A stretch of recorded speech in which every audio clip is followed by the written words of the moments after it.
Bismillah ar-Rahman ar-Rahim.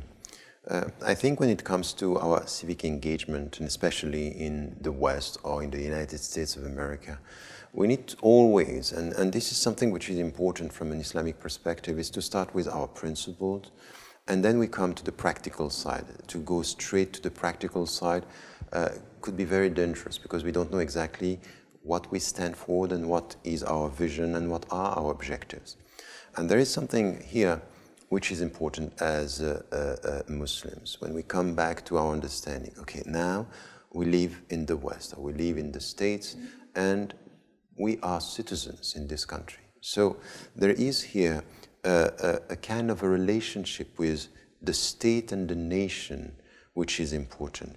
To belong to the state or to belong to the society means that we abide by the law of the country. Abiding by the law of the country, this is a contract that we have, and we know coming from the Prophet ﷺ, al-Muslimun anda shurutihim. So when we have a contract, we have to abide by the rules of the country, as long as these rules or the legislation is not asking us to do something which is against our principles or our conscience, which is not the case. There is freedom of worship and freedom of conscience in the state, so we are free to deal with our conscience and to respect our principles. So this is one, which is very important. We abide by the law of the country. But there is not only this dimension. There is something that is the nation, and the nation is the common narrative. The common narrative is about the past, but it's also about the future. And it should be clear for the American citizens and the American Muslim citizens that not only they respect the rules of the country, but they belong to the narrative, the American narrative, meaning we learn about history, we learn about the history of this country, and we are part of the future.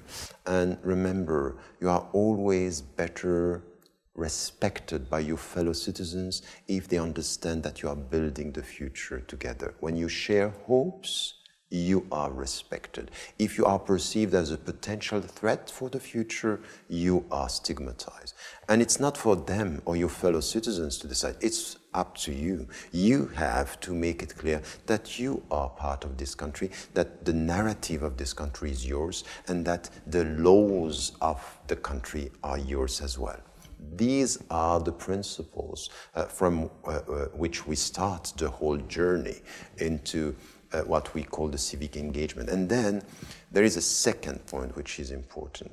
In Islam, as in fact it should be when you understand the meaning of citizenship, citizenship is not only about rights. We are not only calling for our rights to be respected. We know that we have duties. We know that we have to deliver.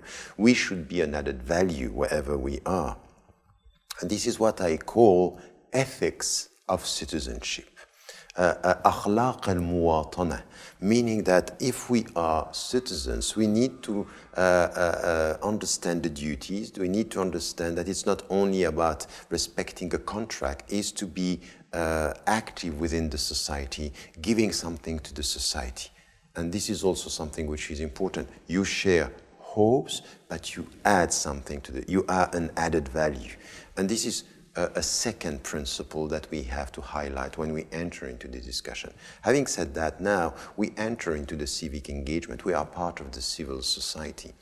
And civil society, it's a space where you are between the state and between the individuals. This is where you have institutions. And for Muslims today, they went through stages. First, they came and they were coming from different countries. Some of them converted to Islam, and we have to be very careful about not forgetting. First, the people who converted to Islam and people who are African American Muslims, who are not coming here as immigrants. They are Americans, so they are part of the country. And the people who came from the Middle East or come from Asia, coming from Turkey, and they settled down and now they are citizens. So it's a diversity within the community, and you have to take all this into account when we are talking about civic engagement. So with these people, relying on the people who are part of the society for centuries as the African American, and who were also suffering racism and discrimination, and others who are converting, and sometimes they are perceived as even betraying the culture of the country because they chose Islam, and others who are coming from other cultures. This is why we have first to also work together to a better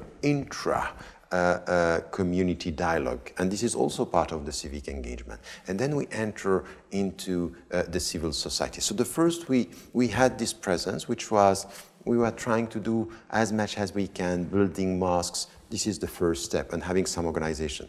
And then we have organization based on students or people in their professions or education. That's all good. And now we are reaching the third step, where Muslims in America should institutionalize their presence. We need institutions where we are talking about education, when we are talking about social work, when we are talking about being involved in solidarity. And now we are seeing this happening in front of us. This is a historical moment where Muslims have more and more institutions, from social work, solidarity, to university and schools. And we need this. This is a very important. And this, by the way, it's a civil engagement. And at the same time, it has to do with politics. We don't have to think about politics as dealing with power. Politics means with managing our presence as part of the society in the United States of America.